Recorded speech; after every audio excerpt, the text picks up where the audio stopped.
জিন্দগীৰ এনেকুৱা এটা ছেকেণ্ড নল'ব যি ছেকেণ্ডৰ হিচাপ আল্লাহৰ ওচৰত দিব নালাগিব।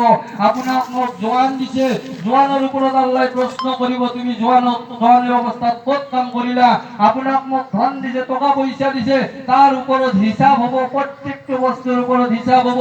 আনকি আপোনাক মোক উজু কৰাৰ সময়ত এক ঘুটি পানীৰ দৰকাৰ, এক বটলা পানীৰ দৰকাৰ, যদি আপুনি মই এনেই অন্যৰ লগত কথা বতৰা পাতি উজু কৰাওঁতে যদি এক বাল্টিং পানী গুচি যায়, সেই বাল্টিঙৰ হিচাপো দিব লাগিব।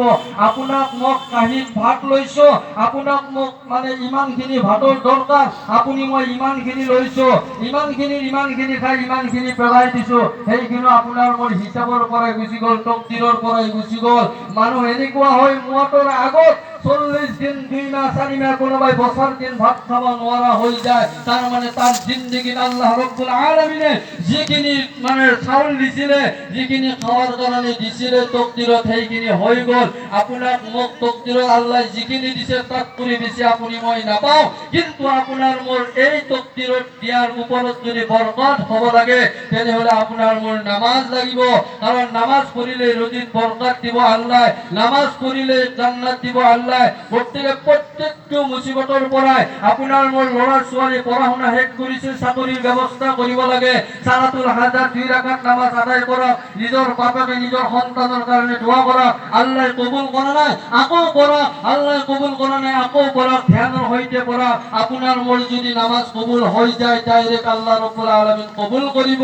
ভাই মাহতাৰাম দোস্ত, এই যে সন্তানৰ কাৰণে মাক বাপেকৰ দোয়া দি, সেই দোয়া ডাইৰেক্ট কবুল হৈ যায়। আৰু ল'ৰা ছোৱালীও যদি মাক বাপেকৰ হকে দোয়া কৰে, তেনেহলে সেই দোয়াটো ৰদ কৰিবলে কোনো নাই, ডাইৰেক্ট আল্লাহ ৰব্বুল আলামিন কবুল কৰি লয়। সেয়ে আমি কি কৰিব লাগিব? নেক সন্তান দুনিয়াৰ বুকুত থৈ যাব লাগিব।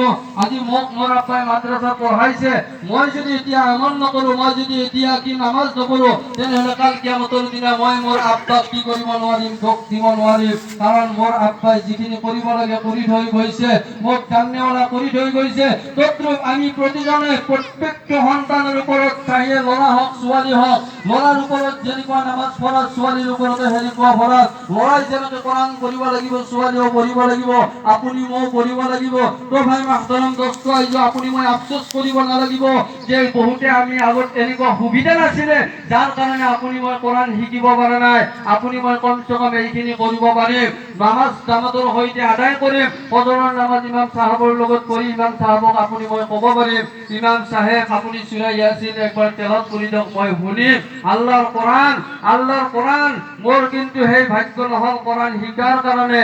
আপুনি ইনশাআল্লাহ তেলাওয়াত কৰি থাকক, মই শুনি থাকিম, ধৈৰ্যৰ সৈতে শুনি থাকিম। হ'ব পাৰে কাল কিয়ামতৰ দিনা আল্লাহ ৰব্বুল আলামিন ইমাম সাহেবক যেনেকুৱা মৰ্যাদা দিছে, আল্লাহ ৰব্বুল আলামিন কোৰআন সূৰা ইয়াসিন তেলাওয়াত কৰাৰ বিনিময়ত, কোৰআন তেলাওয়াত কৰাৰ বিনিময়ত তদ্ৰুপ তেনেকৈ আল্লাহ ৰব্বুল আলামিন হ'ব পাৰে কাল কিয়ামতৰ দিনা আপোনাক মোকো মৰ্যাদা দিব। ভাই মাহতাৰাম দোস্ত, আপোনাক মোকো দিব। আজি সামান্য দুনিয়াদাৰী যদি কিবা এটা দোষ কৰে,